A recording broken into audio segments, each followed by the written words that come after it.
یہ بات صحیح ہے کہ محمد مصطفیٰ صلی اللہ علیہ وسلم کو کھانا کھاتے تھے یا پانی بھوک برقرار رکھتے تھے. ہمیں کیسے اندازہ ہونا چاہیے کہ کھانا کھاتے وقت اتنی بھوک رکھنی چاہیے تاکہ سنت کا بڑا آسان ہے. جامعہ ترمذی میں حدیث ہے کہ نبی صلی اللہ علیہ وآلہ وسلم نے فرمایا ابن آدم نے جو سب سے بدترین برتن بھرا ہے وہ پیٹ ہے. اس کے لیے لازم، اس کے لیے تو یہ کافی تھا کہ وہ اپنے بھوک کے 3 حصے کرتا، ایک روٹی کے لیے، ایک پانی کے لیے اور ایک ہوا کے لیے. تو بڑا آسان طریقہ ہے.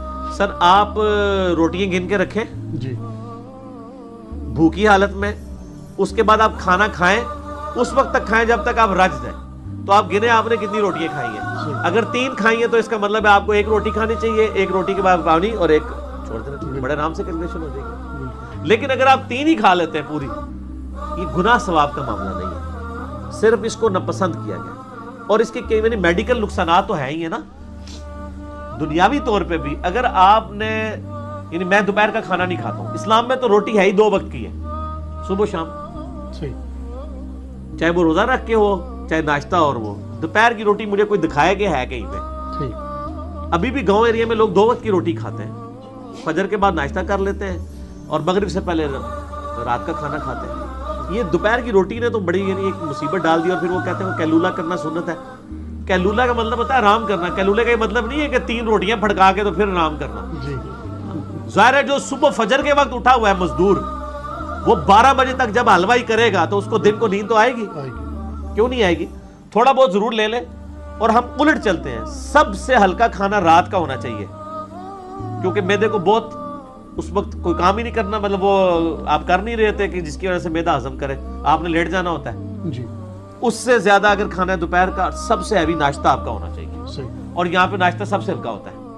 یہ الٹ چل رہا ہے. تو میں الحمدللہ ناشتے میں 1 پراٹھا یا 1.5 پراٹھا کھا لیتا ہوں، شام تک آرام سے گزارا ہو جاتا ہے. اور پھر کم کھانے کا آپ کو یہ فائدہ ہے، اگلی دفعہ جب آپ کھانے کے لیے بیٹھتے ہیں آپ کو کھانے کا مزہ آتا ہے. آپ رج کے دیہڑی بھی کھاتا ہے تسی، اور اکثر مغرب ٹائم کہہ رہے ہیں بھوک ہی کوئی نہیں ہے. ان کو پوچھو 4 گھنٹے پہلے تو تم نے اتنا کھایا ہے، بھوک کہاں سے آئے؟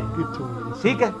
پھر وہ رات کو جا کے 10-11 بجے کھا رہے ہوتے ہیں، پھر گیس اور پتہ نہیں کیا کیا بیماریاں لگ جاتی ہیں. کھانے کا ٹیسٹ آپ نے فیل کرنا ہے نا، تو آپ بھوک رکھ کے کھائیں. اور میں آپ کو ایک اور پوائنٹ بتاؤں، ایک بار تو آپ قربانی کر سکتے ہیں نا میرے کہنے پہ.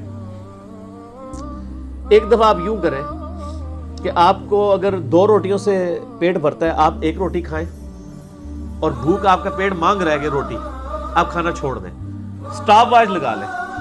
ٹھیک آدھے گھنٹے کے بعد آپ کی حالت وہی ہوگی جو 2 روٹیاں کھانے کے بعد ہوتی ہے. آپ کو یاد ہی نہیں ہوگا کہ بھوک بھی لگی ہوئی ہے جی. وہ جسم خود بیلنس کر دیتا ہے. اس کی پریکٹیکل مثال آپ نے دیکھی ہوگی، کبھی کھانا کھاتے ہوئے روٹیاں ختم ہو جائیں اور آپ کسی کو روٹیاں دینے کے لیے بھیجیں، جو دعا کہتے ہیں بھوکی مر گئی ہے.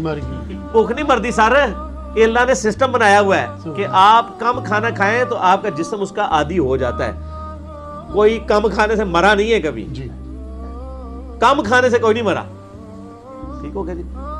تو یہ آپ تجربہ کریں، آہستہ آہستہ. آپ تھوڑی دیر کے لیے بس صبر کرنا ہے. آپ نے گناہوں سے بچنے کے لیے بھی آپ کو تھوڑی دیر ہی صبر کرنا پڑتا ہے، بعد میں سکون ہو جاتا ہے.